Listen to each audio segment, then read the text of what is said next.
Bienvenidos al podcast de economía e inversiones de Upside Capital.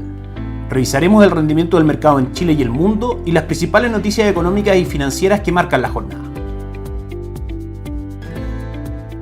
Muy buenos días, ¿cómo están ustedes? Viernes 9 de agosto de 2024, soy Ramiro Galeano, fundador de Upside Capital. Les doy la bienvenida a otra edición más de mercados en Upside Capital. Como todos los días viernes vamos con el cierre semanal de mercados, comenzando por el mercado local, donde la cifra más relevante publicada durante la semana fue el IPC, el índice de precios al consumidor, que publicó ayer durante la mañana el Instituto Nacional de Estadística, que marcó un avance del 0.7% mensual, levemente por sobre las estimaciones del mercado, que estaban situadas en el 0.6%, mostrando un alza de la serie empalmada del índice en su medición anual desde el 4.2 al 4.6%. También la serie referencial del Banco Central subió de un 3.8 a un 4.4%. Por supuesto, todas estas cifras que comentamos correspondientes a sus mediciones al mes de julio de 2024. Un alza de la inflación que el mercado en general esperaba, dado que el Banco Central en instancias anteriores había comunicado al mercado el posible efecto inflacionario al alza de la liberalización de las tarifas de energía, que finalmente estuvo dentro de los factores que aumentó el IPC del mes de julio respecto a lo que el mercado esperaba. Por supuesto, este aumento en los niveles inflacionarios,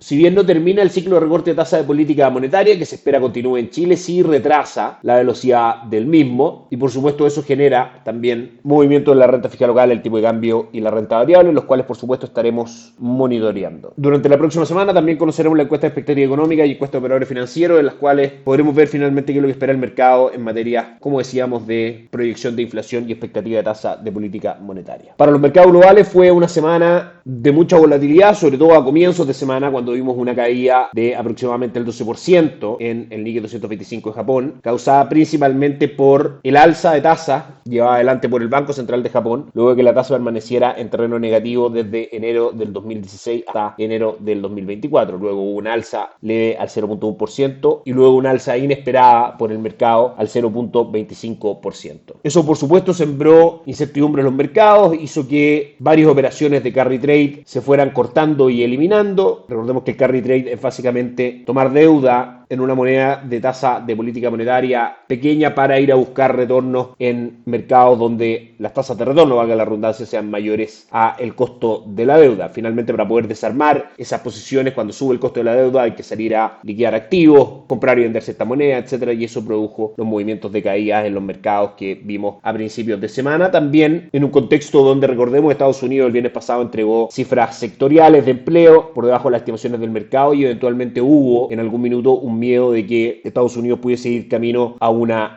recesión. La calma se fue apoderando de los mercados durante la semana. JP Morgan anunció que, según sus estudios, aproximadamente el 75% del carry trade ya estaba eliminado. El Banco Central de Japón intentó calmar la situación con declaraciones de su vicegobernador asegurando que no se incrementarán las tasas en entornos de inestabilidad de los mercados. También, si nos vamos al calendario económico, fue una semana de pocas cifras relevantes, pero a la larga positiva o en línea con las estimaciones del mercado. El día lunes se publicaron PMI de servicios, índice de gerentes de compra del sector de servicios en Estados Unidos. Tanto el PMI principal como el PMI calculado por el Instituto de Gestión de Suministros marcaron ambos en zona de expansión por sobre 50 puntos, lo que entregó tranquilidad al mercado, dado que el sector de servicios es aproximadamente el 70% de esa economía. Por otro lado, también las peticiones semanales por subsidio de desempleo marcaron 233.000 por debajo de las 241.000 que esperaba el mercado, y eso también tranquilizó bastante a los inversionistas. Todas estas cifras macroeconómicas, por supuesto, referentes a la economía de Estados Unidos. Los principales índices bursátiles se fueron recuperando durante la semana. Un ejemplo de eso, el retorno de ayer, S&P 500 arriba un 2.3% y Nasdaq arriba un 2.8%. Sin embargo, continúa siendo una semana negativa, con S&P 500 perdiendo aproximadamente un 0.5% y Nasdaq y Dow Jones retrocediendo un 0.7% aproximadamente. Claramente tenemos que esperar el cierre hoy día de los mercados para finalmente ver cómo termina la semana, que probablemente, como decíamos, sea negativa. También, por último, se publicaron cifras de China, índice de precio al consumidor e índice de precio al productor, ambos por sobre las estimaciones del mercado, aunque el índice de precio del productor anual se mantiene en terreno negativo, con una caída durante este mes del 0.8% 0.8%. Dólar peso en línea con el comportamiento de las principales plazas bursátiles y el mercado en general. Comenzó la semana con un gap alcista en 961 ante el aumento de la incertidumbre y luego paulatinamente durante la semana fue cayendo hasta cotizar hoy en 929,90. Los próximos precios relevantes del dólar podrían estar frente a una ruptura de 926 para ir a buscar como objetivo en primera instancia 913 y luego 903 pesos. Si no se produce la ruptura de 926 y finalmente hay un rebote, el objetivo nuevamente vuelve a estar cerca de 940 y luego 960. El cobre hoy responde positivamente a los datos de China, cotiza en $3.99, subiendo un 1%.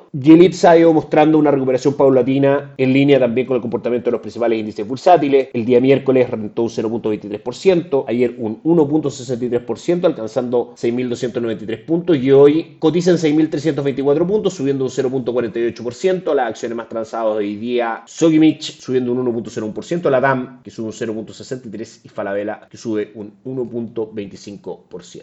Vuelve a terreno positivo el índice en cuanto a su retorno durante 2024, un 1.55% de retorno, y las acciones más ganadoras dentro del índice siguen siendo Ripley, Falabella y Andina, con retornos del 58, 43 y 33% aproximadamente, y las más perdedoras Sokimich B, CAP y Entel con caídas del 36, 27 y 15% respectivamente. En cuanto a las estimaciones de recortes de tasa por parte de la Reserva Federal, en su próxima reunión del 18 de septiembre, el mercado está dividido entre esperar uno o dos recortes, con posibilidades del 45.5 y 54.5% respectivamente. Para diciembre las estimaciones siguen estando en esperar 4 recortes de tasa, es decir, un 1% en la tasa de política monetaria, con un 46.9% de probabilidades. Por último, mala semana para el bono del Tesoro a 10 años de Estados Unidos, cuya tasa comenzó el día lunes cotizando en 3,73%, tocó máximos en 4% el día de ayer y hoy presenta una leve caída cerrando la semana en 3.93%. Y por último, las principales plazas bursátiles del mundo: Nikkei 225 de Japón termina con un alza del 0.56%, el Hansen de Hong Kong subiendo un 1.17% y el índice de Shanghai cayendo un 0.27%. En Europa, el DAX alemán avanza un 0.13% y el Eurostock 600 avanza también un 0.59%, y los tres principales índices bursátiles de Estados Unidos avanzan con Dow Jones arriba un 0.12%, S&P 500 un 0.27% y Nasdaq un 0.15%.